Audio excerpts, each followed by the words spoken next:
In a quiet town surrounded by rolling hills, identical twin brothers Ryan and James were inseparable from birth.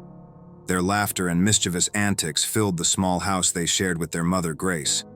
She was their everything, and they were hers. The boys were two halves of a whole, understanding each other in a way no one could. One summer, when the boys were 12, James began to suffer from severe headaches and fatigue. Concerned, Grace took him to the doctor, and after a series of tests, the shocking diagnosis was revealed. James had a cancerous brain tumor.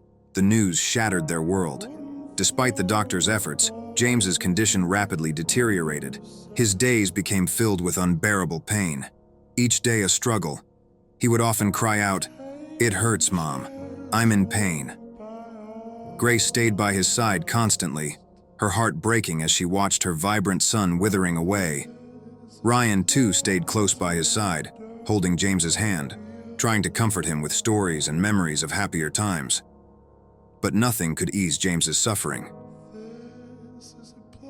After days turned into months, then years, one night the stars flickered faintly. James took his final breath after saying his last words to them. The once rowdy house fell silent. The void left by James's absence was real. Grace was consumed by grief. Every time she would recall the pain James went through before his death, her heart would shatter. Her sorrow quickly twisted into anger, and her eyes, once filled with love, now bore a harsh resentment for Ryan. Every glance at him was a reminder of the son she had lost.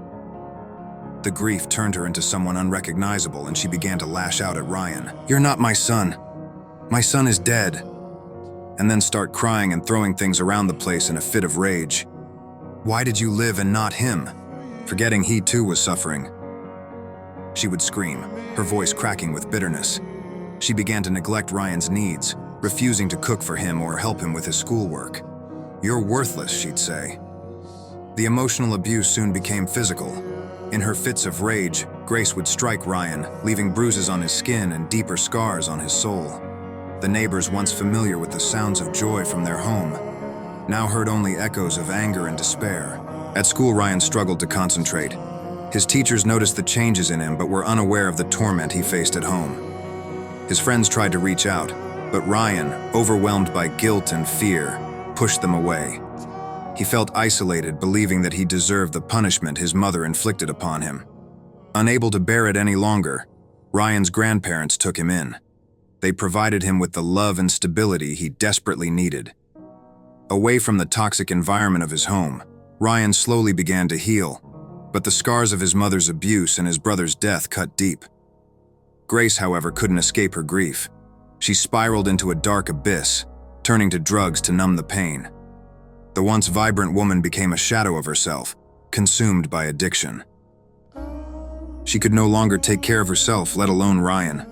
Years passed, and Ryan's grandparents shielded him from the atrocious truth about his mother. It wasn't until he turned 16 that they sat down to tell him that his mother had died years earlier, succumbing to an overdose. The news hit Ryan hard, reopening old wounds in him. One sunny afternoon, Ryan visited the cemetery where his mother and brother were buried. Standing before their graves, he felt a wave of emotions crash over him. He placed a single flower at James' grave, tears welling up as he remembered his twins' suffering and the bond they shared. "I miss you, James," he whispered.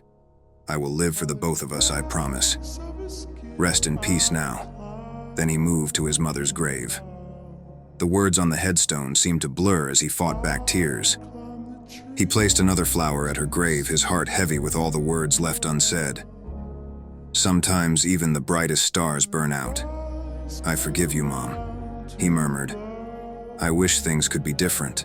The moral of the story is, even in the depths of sorrow, the memories of love will allow you to overcome.